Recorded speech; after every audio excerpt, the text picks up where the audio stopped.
kita bayangkan bahwa di Indonesia itu sangat dibutuhkan adanya pendidikan yang lebih baik, terutama di daerah-daerah.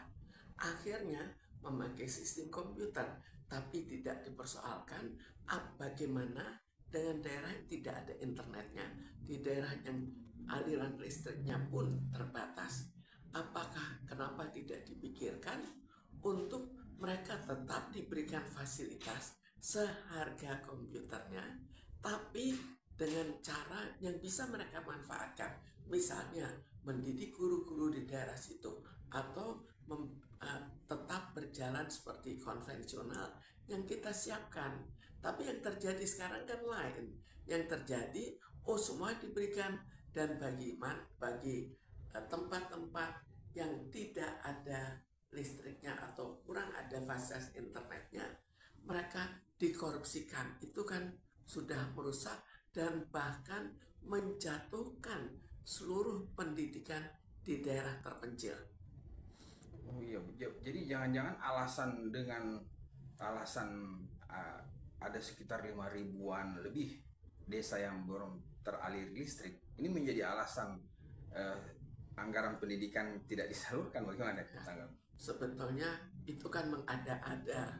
Bisa dibayangkan bahwa dana itu disiapkan. Dana disiapkan, kalau memang tidak bisa dipakai, pakailah dana itu untuk keperluan pendidikan juga. Misalnya, kita bisa menyediakan buku-buku yang lebih banyak, kita bisa menyediakan uang sekolah yang gratis, kita bisa mendidik guru, banyak sekali yang bisa dilakukan demi untuk bangsa. Jadi akhirnya ternyata bahwa pemberian komputer itu justru membuat di tempat-tempat yang terpencil pendidikannya malah lebih merosot daripada dulu.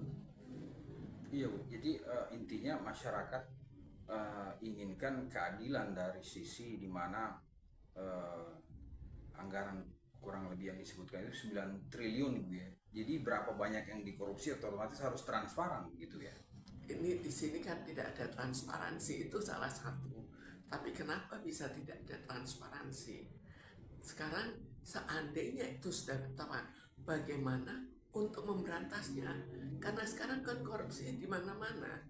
Jadi kalau kita hanya konsentrasi ke satu tempat, juga tempat lain bebas untuk melakukan korupsi. Jadi sekarang kita perlu korupsi itu betul-betul dituntaskan, dan pendidikan jangan sampai diabaikan. Bagaimanapun juga kita perlu sekali untuk mencerdaskan bangsa, dan mencerdaskan bukan hanya di tempat-tempat yang punya fasilitas, tapi juga di tempat-tempat yang tidak punya fasilitas. Jadi intinya mantan Menteri Pendidikan ini Bu ya, Nadiem Makarim ini harus segera diperiksa dong Bu. Sebetulnya ini kan tanggung jawab pimpinan tertinggi, tanggung jawab menterinya jadinya. Mestinya diikuti dan diperiksa, bukan hanya level bawah. Karena level bawah kita tidak tahu apakah dibiarkan, kenapa dibiarkan, apakah karena takut bahwa korupsi di tingkat yang lebih tinggi bisa terbawa, itu kan kita tidak tahu. Tapi jelas pemeriksaan sampai pada tingkat menteri itu perlu dilakukan.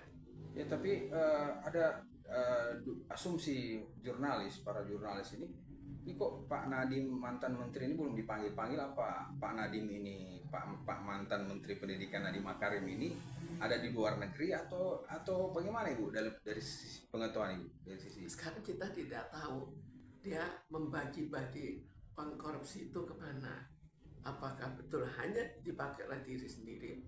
Kalau dipakai oleh diri sendiri, biasanya bisa diusut. Tapi kalau misalnya dibagi-bagi lagi ke suatu lingkungan yang lebih luas, maka ini akan jadi masalah, karena mungkin ada lingkungan yang dibagi-bagi juga yang lebih kuat, lebih kebal hukum daripada Nadiem. Oh jadi maksud Ibu juga bisa saja ini kan triliunan ya Bu ya. Bisa saja asetnya ada yang sudah dibawa ke luar negeri gitu maksudnya Bu. Sehingga Ya, dia sibuk di luar negeri juga tuh udah kabur gitu.